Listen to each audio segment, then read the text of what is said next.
Hello and welcome to episode 77 of the Fish Tank.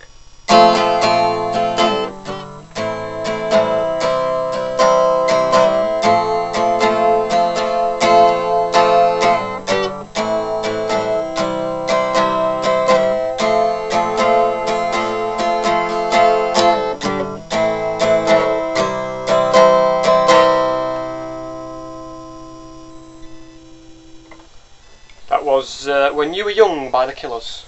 So there you go. Just thought I'd, might as well play the guitar a bit now I'm at home. Although it's a bit tricky in the room I'm in. So I'll be honest, there's not a huge amount of space. It's like if you've ever played the guitar in a telephone box, I assume it's quite like that. So there you go. Might as well use the guitar. Yeah. I suppose when you were young, the fish tank probably didn't exist unless you're about 18 months old or younger, because that's how long the fish tank's been running for nowadays. So there you go. So number 7 is quite an interesting number. In a lot of films are based around number 7. You know, 7 Dwarfs, Magnificent 7, 7 Brides for 7 Brothers, 7 Samurais, whatever it's called, all that kind of thing. So it's quite strange how those things work out. But there you go. So the T-shirt I'm wearing at the moment, just in case anyone's seen it, it's for a South African rugby team called the Stormers. So look at that. It's all right. It's got that from South Africa itself, a couple of about 4 or 5 years ago, and it's now just beginning to fit me. It was huge at the time. So anyway, it's time for Apology of the Week anyway. Which, on last week's show, I talked about Peterborough and said that Peterborough helped to invent engines for the Second World War. That's actually incorrect. It was radar that they apparently helped to develop. So there you go. Interesting place actually, Peterborough, because the man who invented the digital computer that is used in a lot of electronic equipment nowadays, Douglas Metcalfe I think his name was actually born in Peterborough. And he died during. He died after like a malfunction with his life support machine. I think his last words were, you know, just try switching it off and switching it back on again, see what happens. It's a bit harsh that, you know, invented the digital computer, and yet his death was all down to the digital computer. So there you go, bit harsh. So I think a place near Peterborough is Grantham as well. It's quite an old town, old mining town. It had Nicholas Parsons was born there, and Margaret Thatcher. I mean, for such a small place to have one well-known, famous, honourable person born there is impressive. But to have 2, well, that didn't happen either. There you go. If it were Margaret Thatcher and Nicholas Parsons. I think also, I think Peterborough was a place that had the first parachute jump by a blind man. So a lot of the people at the time thought it was quite remarkable. They said they'd never seen anything like it. And indeed, apparently, they'd never actually heard a golden retriever scream either. So there you go. So what's been going on this week? Well, supermarkets have been in the news.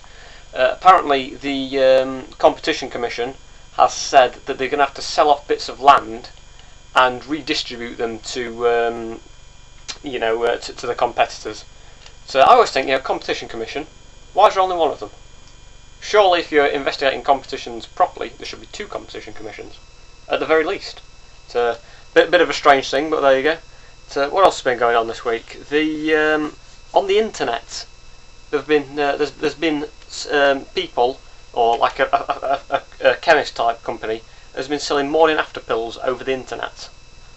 So you'd have to have fairly quick delivery to be able to get them there on time. It's morning after, you get rung up the morning after, or you send it off online. How fast is their service going to have to be? Most people I order off online, it takes them about 4 weeks for something to arrive, and then it's the wrong thing. I mean, what happens if you try and order a morning after pill the next morning? It arrives in about a month's time, and it actually turns up they've sent you a tennis racket instead. So that could cause a lot of trouble. But, also, one of George Bush's big speech writers has died. Apparently, someone who wrote a lot of his speeches in the early years, unfortunately, passed away over the weekend. Comments on it, George Bush said. Well, he didn't say anything. He's not got his speechwriter there anymore, so he's incapable of talking now. So there you go. It's also time for the Celebometer now anyway. And who would like on the show? I'd like Cliff Richard. Sir Cliff Richard? Possibly? Is he a sir? I'm not sure. Cliff Richard anyway. The man formerly known and possibly still currently known as Cliff Richard. I would like him on the show.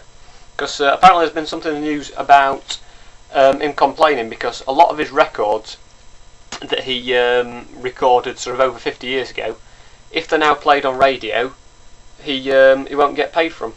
he won't get the royalties because it's over 50 years old. So I don't think he should really be concerned about it. I can't imagine that these that the radio stations are going to start playing his records now. And even if they could save themselves a few quid. So there you go. So it's time for the headline of the week, and this headline comes from the Boots Pulse, whatever that is. I think it might be Boots' staff magazine, perhaps, possibly. And it says, motion sensors installed in all toilets.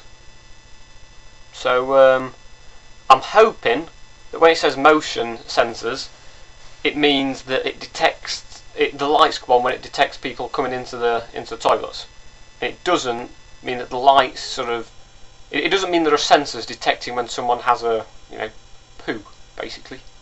Another word for motion is sometimes. So there you go. That's different, certainly.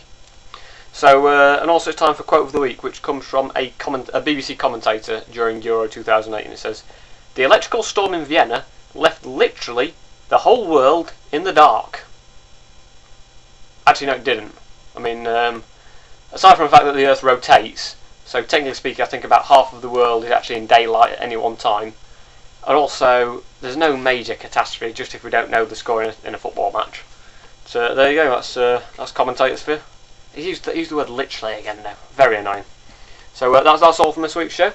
And before I go, I'd like to say that apparently scientists have created a bottle of water that can raise your IQ. And they tried to give it to a prostitute, but unfortunately she refused. She refused to drink it. So apparently at last proves that you can lead a whore to water, but you can't make her think. So there you go. I shall see you next week. Goodbye.